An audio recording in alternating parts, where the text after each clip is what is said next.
Hey everybody, welcome back. It's Banhammer. I'm here with another installment of the how-to series. I just covered Blood Death Knight, so I switched specs, and I'm going to go ahead and cover Frost Death Knight for you.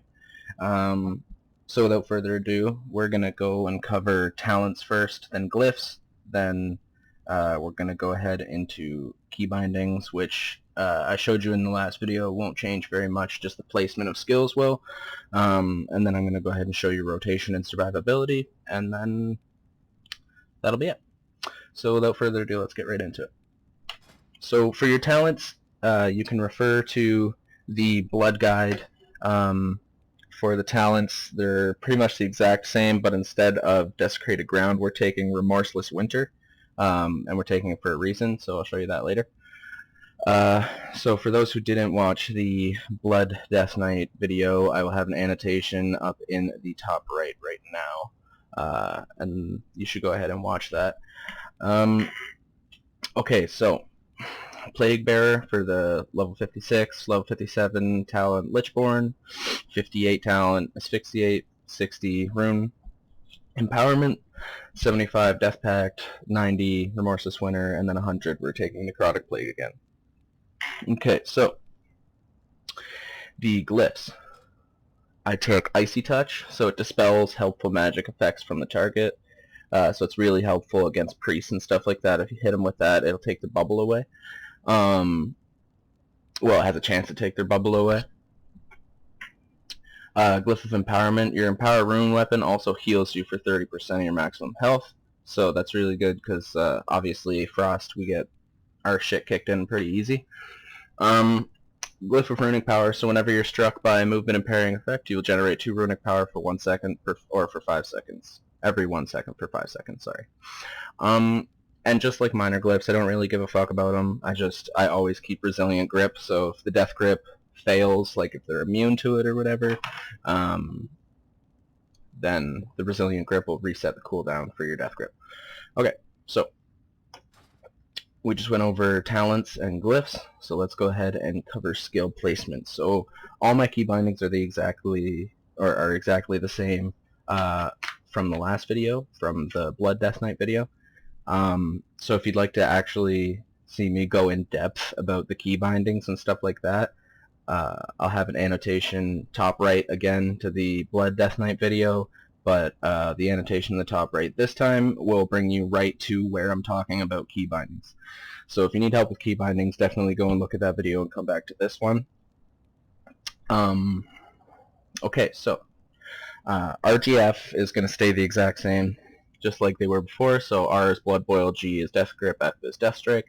I don't use them too much as a Frost Death Knight, but you know what I mean. Everybody has different skills that they like to use, but for my rotation, what it's going to be is it's going to depend on 2 things. So single target and multi-target. So for single target damage, I'm going to open up completely different. I'm going to use totally different skills to open up than I would if I'm attacking multiple targets and trying to just DPS the fuck out of everyone. So what I'm going to do is I'm going to show you the single target DPS after I go through skill placement. So RGF stays the same as the Blood Death Knight. So we'll go over the left action bar, then the right action bar, and then right action bar 2 and right action bar 1. Okay, so for right action bar, Control Q is my Army of the Dead, and then Control E is my Call to Arms. So those are just my main PvE kind of spells. So I usually only use those in PvE, like I'm just running around, you know, murking stuff for quests and whatever. Shift D is my Dark Simulacrum, or however you say that. Dark Simulacrum. Yeah, Dark Simulacrum. Shift A is Anti-Magic Shell. Shift Q is the Empower Rune Weapon. Shift E, Death Pact. Shift R is Path of Frost. Or Pillar of Frost, sorry. Not Path of Frost. So Pillar of Frost is what we were looking for in the last guide, but I remembered that it obviously is only for Frost. But it's going to increase your strength by 20% and grant you immunity to movement impairing effects such as knockbacks. And then Shift G is going to be our Death and Decay, pretty self-explanatory. You know what Death and Decay is. Shift F is Asphyxiate, and then RGF is Blood Boil, Death Grip, Death Strike. So for our bottom right action bar, we're going to go ahead and do Control F is Soul Reaper, because I don't use it as much as Frost. I use it more when I'm on Blood. Mind Freeze is Control G, Control R is Icebound Fortitude, Shift X is Lichborn, that talent that we made. Shift C is our Chains of Ice, Shift T is Remorseless Winter, and then V and B I just use for ground mount, flying mount. Okay, so 1 is our Icy Touch, 2 is Howling Blast, 3 is Plague Strike, 4 is Frost Strike, 5 is Obliterate. Over on the right action bar 2 are the macros. And my freeing trinket. If you didn't see the macros from the last one, they're in the Blood Death Knight video. Go ahead and watch that. I won't put another annotation up right now. Just go ahead and watch that video on your own time and see how I set those macros up. I will put them in the description below, just like the last video. And I'll show you how to set them up. So without further ado, I'm going to go ahead and show you how to deeps a single target deeps. Okay, so for single target deeps, I'm always going to open up with my Icy Touch, because Howling Blast is for opening up against multiple targets. As you can see right there, just attack both of them. I'm going to go ahead and disengage these guys so the other one doesn't attack me as well. Alright, so Icy Touch, then we're going to go ahead and use Plague, Frost Strike, and then just keep using Obliterate until you can't anymore. Switch back between Frost Strike and Obliterate. So basically you're using your Frost Strike and your Obliterate as much as you humanly possibly can. Like every time it's off cooldown, you're using it. So 4 and 5 are what you're going to be mashing the most on this build. I rarely use Blood Boil unless I'm doing multi-target deeps. So that's single target deeps. All you're doing really is just you're just hitting them with all your big nuke attacks. So just to go over what I did, start with Icy Touch, just in case he has anything beneficial on him, like a bubble or anything like that. Then you're going to run up, use your Plague Strike to bring your Frost Strike off cooldown. So every time you use your Plague Strike, when your Frost Strike is like this, not every time, but when your runic power allows it, if you use a Plague Strike, it usually procs your Frost Strike. So like that, see? Now I've got Killing Machine, so next Obliterate or Frost Strike, guaranteed critical strike, and my strength is increased by 25%. So when you see these light up like Christmas trees, they're 100% crit. So we're going to use our Icy Touch, then Plague Strike to proc the Obliterate and Frost Strike, and depending on whether you're using a two-hander or dual wield, you're going to use Frost Strike or Obliterate more. So because I'm using two one-handed weapons, I'm going to use Obliterate more, and I'll show you why right now. So if you come into the general page of, nope, not the general page, whoopsie. If you come into the Frost page, go all the way to the back, and then you're going to look at Might of the Frozen Wastes. So wielding a two-handed weapon increases Obliterate damage by 50% and all melee attacks by 35%. Dual wielding increases Frost Strike damage by 100% and causes your weapon or your offhand weapon strikes to work. So you can strike with your offhand weapon. Sorry, I just got a text message. Okay. Yeah. So because we're dual wielding, we're going to use Frost Strike more. I do recommend you dual wield because you get that extra damage from attacking with your offhand as well. So I'll show you how you're going to open up on 2 targets. So let's say these 2 guys are coming at me in a BG. I'm going to use Howling Blast because it'll slow them down as well, I believe. No, it doesn't slow them. I think I'm dreaming, but for some reason I thought that the Howling Blast slowed. Anyway, so open up on 2 people, Howling, and then whichever one has less health, you're going to nuke, just like your single target. So Howling Blast, come over to this guy, let's say he has less health, Plague Strike, and keep Frost Striking him. When your Frost Strike runs out like this, hit and Obliterate, and you'll get your Frost Strike back. So just keep bouncing back between Obliterate, Plague Strike, and Frost Strike, and you'll keep using Frost Strike. So you see how every time I run out of Frost Strike, I'll either use Plague Strike or Obliterate, and it'll proc a Frost Strike. So basically your goal is to Frost Strike as much as possible, as often as possible. So when I can't use it, I'm pretty much screwed.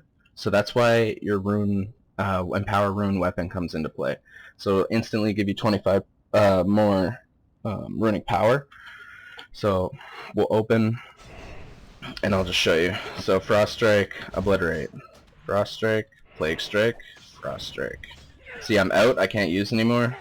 Runic, boom, I can use my Frost Strike again. Frost Strike, Obliterate, Frost Strike, Plague Strike, Frost Strike, Obliterate, Plague Strike, Frost Strike, Plague Strike, Obliterate, Frost Strike. You know what I mean? You get the point.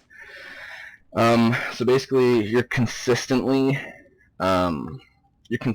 proccing your Frost Strike as often as possible. So, like I said, just jump between your Plague Strike, Obliterate, and Frost Strike. When you have no runic power, use your Empower Rune weapon. If they're not dead by that point, they more than likely will be dead by that point. Yeah. Okay, so I just showed you single target deeps, dual target deeps. The only thing that changes really for double target DPS is the Howling Blast and Icy Touch, like just how you open on them. So in single target, we're opening up with Icy Touch. In dual target, we're opening up with Howling Blast, so it hits both of them. Also, I didn't show you this. When doing dual target, so let's say this is an arena, your partner's dead, these 2 guys are left. I'm going to Howl Blast them, so it hits both of them. Whichever one has more health, pop your Asphyxiate on, and then open up on this guy. So keep using your Frost Strike as much as you can. Try and bring him down. Now this guy's going to be out of Asphyxiate by this point, so you're going to hop over to him, especially if he's a caster. So let's say this guy's a caster. So once he's out of Asphyxiate, actually just for the sake of it, let's say this guy's a caster. He hops out of his Asphyxiate. So Asphyxiate is, I believe, 6 seconds. 5 seconds. Okay, so yeah, so it's 5 seconds. So you have 5 seconds to open up on the other target when you Asphyxiate. So he hops out of his Asphyxiate. I'm going to go and start bullying him and force him to cast on me. So once he starts casting, Mind Freeze. So that's our Control G. And then he can't cast anymore for 4 seconds. And by that point, your Asphyxiate is done again. So 1, 2, 3, 4, Asphyxiate him again. So we got 5 seconds, 4 seconds, 3 seconds, 2 seconds, 1 second. Hop back over to him. Mind Freeze. You got another 4 seconds. At this point, this guy here. At this point, this guy here should be dead. After you've done that multiple times. If he isn't, obviously. Okay, let's play this out. So we used our Asphyxiate on him. He's stunned for 5 seconds. We hop over to him, nuke him with all our DPS. When he's out of Asphyxiate, we're going to hit him with Mind Freeze. So we're going to force him to cast on us. Hit him with Mind Freeze to interrupt him. And then by that point, after the 4 seconds, Asphyxiate should be ready. Asphyxiate him again. That's another 5 seconds that we have to just tank away at this guy. So if this guy still isn't dead after doing all of that multiple times, then what we're going to do is we're going to pop, because by that point we're probably close to death, like I am. So we're going to pop our anti-magic shield just so this mage over here doesn't give us any issues. Pop anti-magic shield and pop your death pact to get back to full life. And this is like you're going out for the loot, so you know, survivability for Frost isn't like amazing or anything. So this is you going out for the loot. So with my holy shit macro, I added remorseless winter into it. So for shift 2 on our sidebar, when we're fucking both these guys up, what we're gonna do is we're gonna pop our just our remorseless winter for now. And what it's gonna do is it's just gonna freeze them in place, right? So it hits them 5 times and freeze them in place like that. And it actually does have a really good AoE effect. Like I was standing all the way over here, and it's hitting this guy too, right? So, yeah, that's pretty much it. So I went over talents for you, glyphs. I also sort of went over keybindings. I'll have links to 2 different spots in the Blood DK video.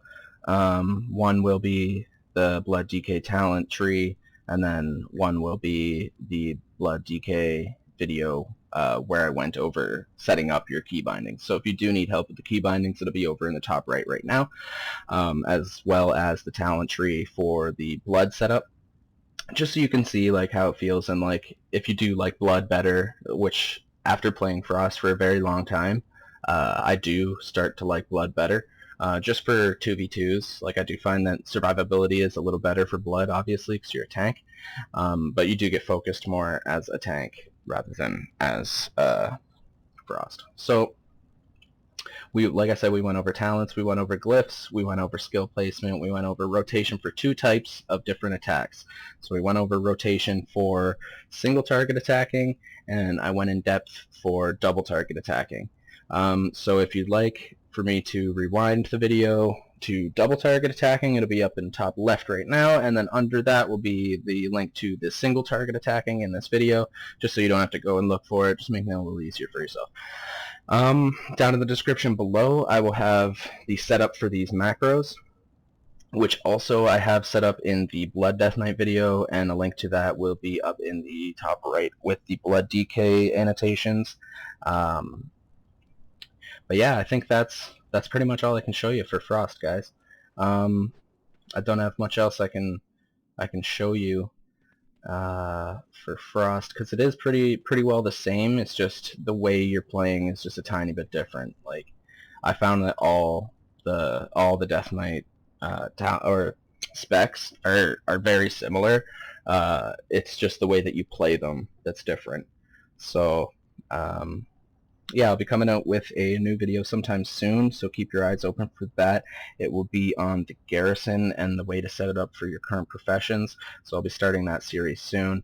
I'll go over all types of professions, but the first one that'll come out will more than likely be blacksmithing and mining, so stay tuned for that. Also coming up soon will be a hunter video just like this, a hunter walkthrough for beast mastery, and then a hunter walkthrough for marksmanship. So please stay tuned for that. It should be a busy week for me on YouTube. But yeah, without further ado, you guys have been banned. Stay tuned. Thanks for watching.